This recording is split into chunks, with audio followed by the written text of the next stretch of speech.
Welcome to the Excelsior Health Podcast. This is the podcast for busy professionals who are looking to lose 20 plus pounds of fat, build strength, and absolutely transform their health.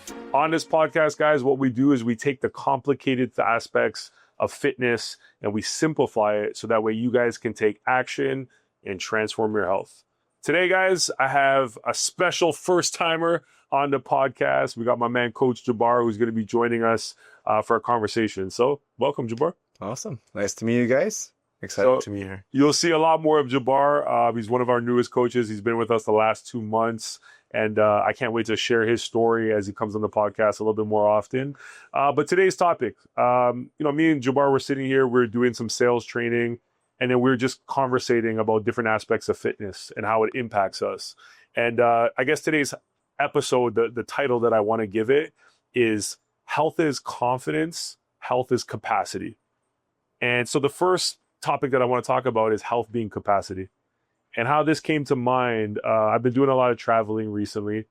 I've been very fortunate to do that. And through some of these travel experiences, I get these moments where I just look up and I'm like, man, I'm so fortunate. I'm so blessed. I'm so lucky to be able to do this.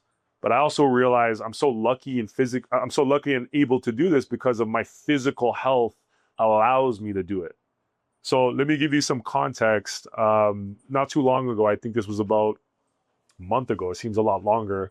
I was in Iceland, and in Iceland, it's one of the coolest places on earth that you can travel to and just experience the world and nature.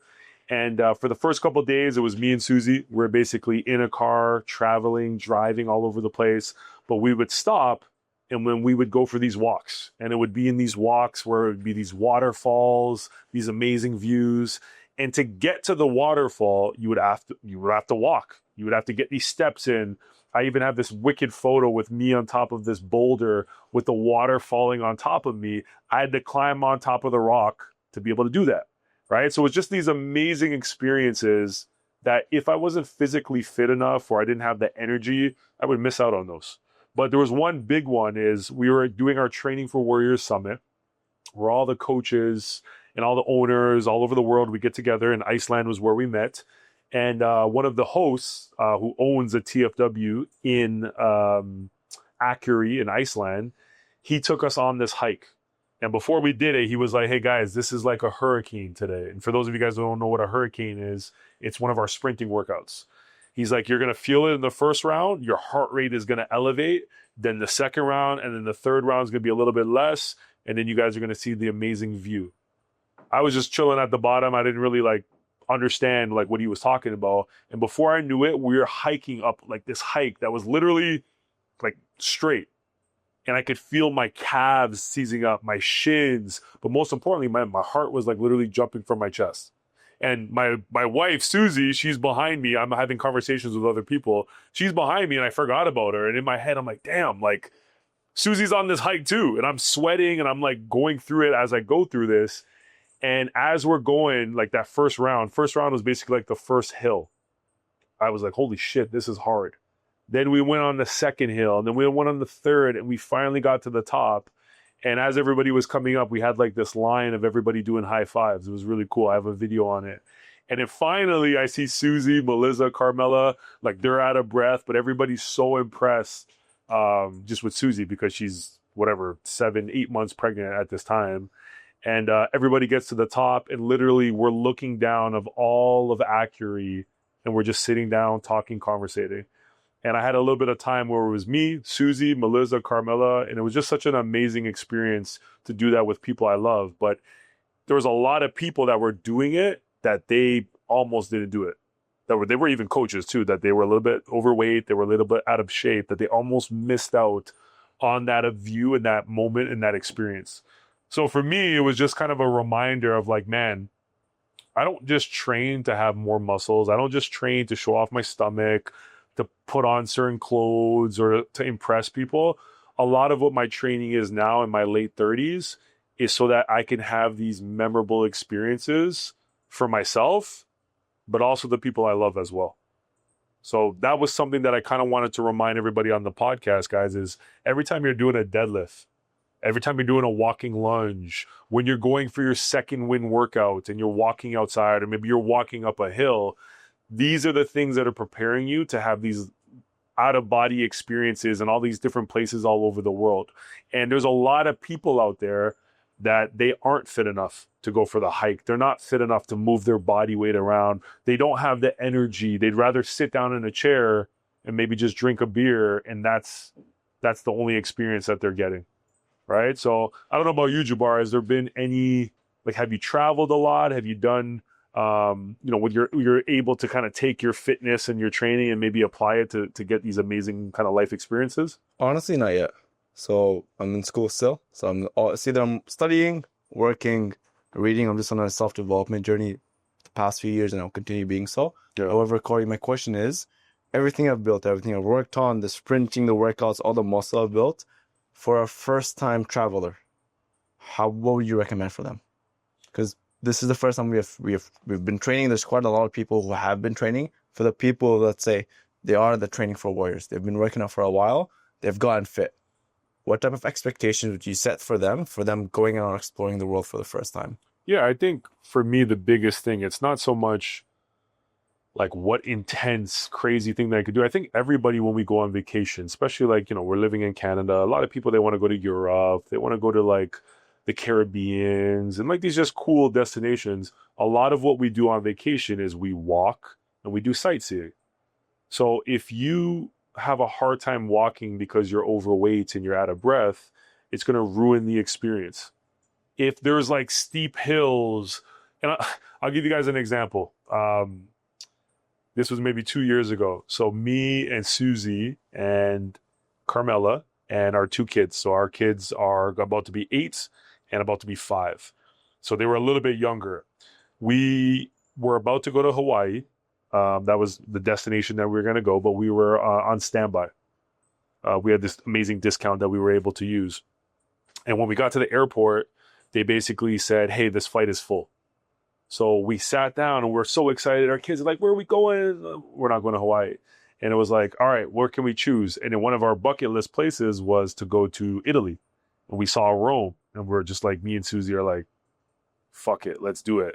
And again, we're prepared for Hawaii. Rome is a little bit like, it's busy, it's chaotic. There's lots of things. You got transportation's crazy, but we said, screw it, let's go. So we're literally figuring out the plan as we go.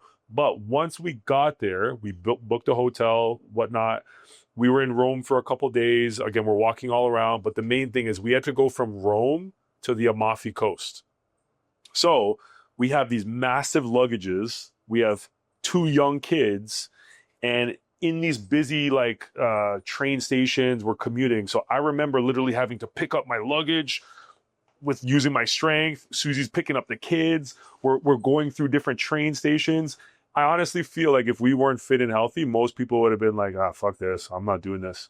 I'm going to Amalfi Coast. Like, I can't do that. They would have lost out on that experience. And then when we got there, our place that we were staying in, this was in Sorrento, which is a city beside the Amalfi Coast, in this Airbnb. We didn't know this, but at the top of the mountain was our Airbnb. So literally every single day, us and our kids, we have to walk all the way up to the top of the mountain to go to our place. Then to go to the beach or go to the buses to go anywhere, we have to walk all the way down. And if we wanted to go to the beach, we had to walk all the way down again. So literally I was thinking about that during that experience is if we weren't fit, if we weren't able, if we didn't have the energy, we would say, screw it, I'm not going to the beach. Screw it, I'm not going to go see this amazing beach in this amazing area where all these little subspots of Italy. So to me, the biggest takeaway is like when you're physically fit, that's why I said this episode is health is capacity.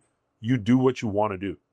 You know what I'm saying? If you want to go on this adventure and this hike, if you want to walk around the city, if you want to take your small kids, that's what it allows you to do. Another example too that comes to mind actually that I'm just thinking about all these vacations. We did eventually go to Hawaii. That was like a couple months later. In Hawaii, there's tons of like hiking places that you can go to. And we really wanted to do this one hike. I think it was called the Black Diamond. It's in Oahu. But my daughter, she's 3 years old. And my daughter is a little bit like, she's like a princess a little bit. So we were trying to do this wicked walk, but like she just didn't want to walk. So what I had to do is I had to pick her up, literally put her on my shoulders, and I had to go through this steep hike with her on there. So I have these pictures and these videos of her just smiling and just going through the experience, which it added to it, you know. But I was also proud that hey, I could do that. And also we took turns. It wasn't just me. I did it for the most part. Susie would have her on her shoulders. Carmela would. But again, if we're not physically fit and healthy enough, we might look at that as an obstacle and say, you know what, nah, we're not going to do this. Last story that I'll give too is that same trip, there was another hike that was for free. But the thing about the hike, Jabbar, it was it was at the top of this like hill, but to get to the hill, it was these road, what's it called when you're on like a train? Train tracks. So imagine like train tracks that go all the way up to the hill, and that's how you get to the top. But on the way, some of the tracks are like broken. So like broken steps. Okay. So you have to walk on a steep hill, but then sometimes you're kind of climbing, and it's a long, almost like hour plus hike to the top. But once you get to the top, you're sitting there, and usually you're by yourself, and you see all of what's it called, Oahu, this beautiful island. And in the bonus, I'm taking pictures with my shirt off and with Susie. But like, this is what I'm talking about is if we weren't physically fit, we wouldn't even look at that as an experience. We would look at that and say, oh my God, that's crazy. Why would I go for a walk and do that? When really that moment, I'll always remember that me and my wife being alone, having our own time, sweating, working hard, being a little bit uncomfortable, but getting to the top and just like being appreciative and grateful of like, man, this is the world we live in. We get to see these amazing views, right? So yeah, that would be my first one is like people that are starting the journey is like, just go out there and be able to walk and go see the things and do the things that you want. So did I inspire you to go Let's do it. Go on vacation? Next 2026. There you go. So main takeaway that I would say for you guys, you know, when I'm planting the seed in is just attach another meaning to your training.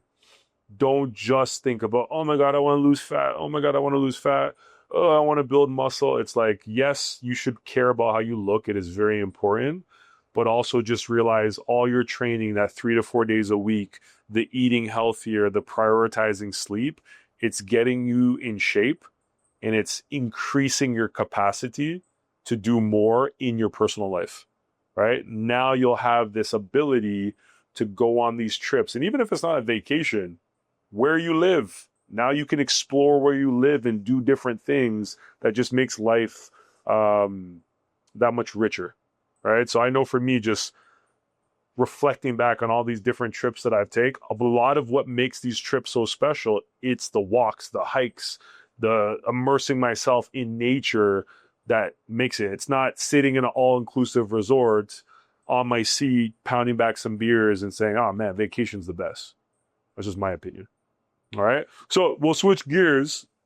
And at the end of the episode, we'll give you guys a couple tactics that will help you guys with the confidence and the capacity. But I'm going to ask Jabbar basically, with the theme of health is confidence. How has transforming your health maybe elevated your self-confidence as a man? So for me, it's completely changed it. So a bit of backstory. Previously, I was studying computer science at university. I still am. I'm doing a minor in computer science. But previously, that was the focus. And that's all I did. I've always played sports throughout my life. But then as I got to uni, I started to become a personal trainer there. So I trained there for about 1.5 years. And what I realized as I was transitioning out of my personal training role at UFT is that the students that I was training, they needed more therapy rather than a personal trainer. A lot of times people are on their head and people are trying to get fit. They're trying to work out. They're trying to improve themselves. But then a lot of times the confidence is not there. And as they work out, the confidence does come. And as I transitioned to a different role, personal trainer at another gym, and when I was training there, I was training people in the early 30s, no confidence. And that low confidence, when they say something, they don't commit to it. They say they're going to wake up at a certain time. They don't wake up at a certain time. They say they're going to exercise consistently. They don't exercise. They say they're going to eat right. They don't eat right. So the lack of confidence just carries on to the rest of their life. Mm. And for me, when I started working out consistently, I started focusing on improving myself, and the trait of working out consistently, it overtook the rest of my life. Where every single day, even though outside of the gym, I try to apply the same aspect. Where my goal is to improve 1% every single day. Just like when I work out, my goal is to add a pound or 5 pounds or whatever it may be in every single workout. That trait, applied it throughout my life. And then 2 or 3, 4 years later, I'm in a place where I'm able to help save lives. I'm in a place where I'm confident in leading people. So if we go back, like, Mhm. let's go to unconfident Jabbar. Mhm. What was he unconfident about? What was the things that like were like in his head, like you said, therapy that he would maybe struggle with? I would say something, I wouldn't do it. I would say I'm going to sleep at this time. I don't sleep at this time. I say I'm going to study. I don't study. I say I'm going to eat right. I don't eat right. Next thing you know, it's 2 a.m. We're eating some Laziz. Whatever it may be, I would say something and I wouldn't commit to it. Whereas when I started focusing on my health, let me take care of my exercise. Once, slowly but surely, I started going to the gym 4 or 5, now 6 times a week consistently. Yep. And then after that consistency, I'm like, cool, let me eat consistently. Started eating consistently. Cool, let me take care of my meditation prayer consistently. Started doing that. And then lastly, sleeping, having a consistent sleep schedule. So that trait, apply it to everything else. And then with time, that helped me increase my confidence, which then helped me become a leader and help people gain their confidence. So one point that I do want to hit on that Jabbar said there is like part of his lack of confidence was he didn't keep his commitments to himself, right? So like he said, I would say I was going to do something and I wouldn't do it. A lot of us struggle with that, right? Like that's a huge part that blocks confidence is I put a checklist together. I have a habit. I want to do something, but I just can't follow through and make it happen. Ed Milet, he has this line that I love. It's always stuck with me is confidence comes from keeping the promises you make to yourself. So that's why working out, like training, like everything we're talking about, health is capacity, health is confidence. Working out is like this, it's this catalyst for so many other positive things in your life. And it's a catalyst for building your confidence because this is what happens is when you start saying, hey, I'm going to work out and like someone signs up to our program and they've never been consistent, but now they're investing in themselves and they say, you know what, I joined a 3 times a week program and they actually showed up 3 times a week. Confidence is starting to be born. They're like, oh my God, I did that. Then they do that for 12 weeks. They do that for 3 months. They're like, holy shit, I'm someone who works out 3 days a week. They've built confidence. Other ways too that happens through strength training is you pick a weight. Like, okay, the coach told me to do 20 pounds. I'm going to try it. And you achieve it. You're like, oh my God, I did that. And then you start to pick weights that you've never done before. And now you're doing things that historically you've never done. Confidence is born. So that's a big kind of thing that I want you guys to realize. If you lack confidence and you're not training, what a great opportunity to incorporate fitness into your life as a way, not just I need to lose weight, I need to build muscle. It's no, I want to rebuild my self-esteem and I want to rebuild my confidence. Now, to your point, Jabbar, you were saying, you know, I'm more confident now because you've built this new sense of confidence in yourself. What are the areas in your life that you think have improved, elevated because you're this more confident version of yourself? Every single area, whether it has to do with family, whether it has to do with school, whether it has to do with my career, whatever it may be, it has genuinely impacted every single aspect. Give me an example. So give me an example with family. Family, I've become a better brother and a better son in terms of I'm there. I'm someone that they can rely on. Whereas previously, I'm so busy with school, let me just focus on this. But even though my school, like right now, I have a bigger load than I had before, but then because I'm confident, I'm consistent with my school, with my work, whatever it may be, because I'm consistent with everything, I still have more capacity, going back to the health capacity, I have more capacity to still be there for my family. So previously, I had less things, and I wasn't there for my family. Now I have more things on my plate, yet I'm still there and able to support the family as much as I could. Yeah. So that's how it is when it comes to family. And then same thing when it comes to my university. So previously, my focus wasn't there. Now I can sit down for 3-4 hours consecutively without getting up and just studying, getting the work done. Previously, probably like an hour 20 max. Like I wouldn't touch an hour and a half without getting distracted. Ideally, yes, you should be taking breaks, but now I have the capacity to study consistently for 3-4 hours, sometimes more if necessary. and just get the work done. So health has also increased that capacity in there, helped me gain the confidence and helping the family as well. One point I want to say with Jabbar's story too that I think relates is, again, health is confidence, your fitness transferring confidence. You had to have some confidence to apply to this role that you're in right now. Mm-hmm. So Jabbar was working at another fitness facility, and he saw the opportunity that we have, and it was an upgrade for him. And again, a big part of transforming your health, this is what we talk about. It leads to more opportunities, but you have to be confident to take advantage of the opportunities.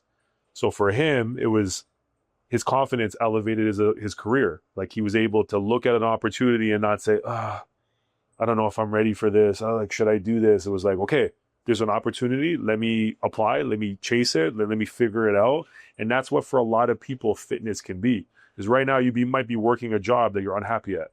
You're not feeling good. But when you change your physical appearance, when you change your daily habits, you become someone who knows you keep your commitments to yourself. Now you could come out of your comfort zone and maybe even apply for jobs that you're maybe not ready yet, but you know you can eventually get to that place.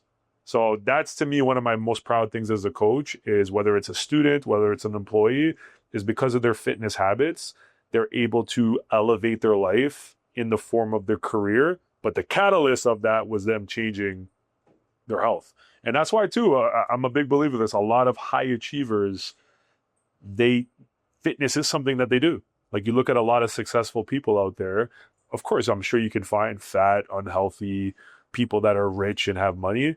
But I don't look at having money as only the way of success. It's like, you look at a lot of people that you admire. Fitness is a thing that they have as a part of their life that makes them seem successful and makes them seem that type of person that you would admire. All right. With confidence, anything else that you want to kind of share with that? Just start. If you're not confident, start. Take one step. Sometimes we don't really know the full road. Let's say my goal is to lose 50 pounds of weight or 20 pounds of weight. That's 50 weeks minimum. Can I think about the next 10 weeks? I can see that. And I have people that I can rely on to work on it. So every single person has the confidence to take one step. Yeah. Take that one step. Once you have taken that one step, cool, gain the confidence to take one more step. And you slowly be consistent and you prove to yourself you can do it. And as you prove to yourself, your confidence grows. As your confidence grows to do things, your capacity increases. Yeah, that's a good point. Here's one line everybody can walk away with. Confidence comes from competence. So when you execute and you do things repetitively and you kind of build that trust, there's competence with that, right? If there's such a big, faraway goal or the task is too challenging, it's going to be hard to be competent. It's going to feel so hard. So like Jabbar just said, is like, hey, if your goal right now, you're looking in the mirror and you're like, fuck, I got to lose 50 pounds of fat. Like, I am so far away from where I need to be. It's good to know that 50 pounds is the end destination. But like Jabbar was saying, is compress the goal and focus. Okay, what can I do over the next 10 weeks? I could lose 10 pounds of fat in maybe 10 weeks. Now, as you go and pursue that over the 10 weeks, and maybe you accomplish that goal, competence occurs. Therefore, confidence then follows that. All right, guys. So, hey, I think to end off, just 4 things that I put down that can lead to more capacity in your life to travel, experience, create beautiful memories. And then also for the confidence aspect of things, these are some things that I put down is, hey, number 1, strength training 3 to 4 days a week. That is one of the most fundamental things that we preach in our program to our clients. So making the time to train, preferably with a coach, but even if you're able to do it on your own, 3 to 4 days per week. Number 2, walking for 30 minutes outside every day. Like, this is something I think as we get more fit, sometimes we can neglect and just be like, oh yeah, I work out, I'm fit. Like, walking is like its own other workout that has so much other benefits than just losing fat. It's your mental health, it's your posture, it's getting vitamin D, fresh air, building your immune system. It's really, really fundamental to the other areas of your life. Number 3, get yourself down to a healthy body fat percentage by eating quality food, tracking your food, and getting yourself into a caloric deficit. right? So that's a little bit longer one. But the reason why I'm saying that is, yeah, if you're extremely overweight, you're not going to be able to walk and live these amazing experiences. Let's say I'm getting ready for my kid's wedding. Like, I want to be. That happens so many times where people sit down. They're like, "Man, my kid's getting married. You want to look good." So part of that is, yes, you have to be in a calorie deficit. You have to track your food. You have to eat quality food that will help with that. Last one, sleep 7 to 9 hours. Often in our program, we'll say 6 to 8. I think more as I mature, I'm realizing, man, like 6 is okay, for the person who's coming from 4 hours, but also 6 isn't enough, man. Like to really optimize health, being in that area of 7 to 8 hours makes a big difference, especially as you get older and all these other factors. So if you can incorporate those 4 habits into your life, what I guarantee you is your capacity to create amazing experiences will grow, but also your confidence on who you are also going to grow because of those 4 habits right there. All right. So we'll see more of Jabbar. Appreciate you helping me out with this one, my man. And then, guys, if you are a busy professional who lives in Mississauga, who basically, hey, you want to lose 20 plus pounds of fat, you want to focus on getting stronger, and you want to transform your health, then Training for Warrior Sauga is the program to help you for it. So if you guys want to know more about that, visit our website at tfwsauga.com. Otherwise, if you're someone who just basically wants to keep learning and educating yourselves, hey, keep liking, keep following us with the Excelsior Health Podcast. We made this podcast to just give out as much value as we can and to help people transform their health. All right, Coach Cory, my man, Coach Jabbar, we are signing out. Beastin'.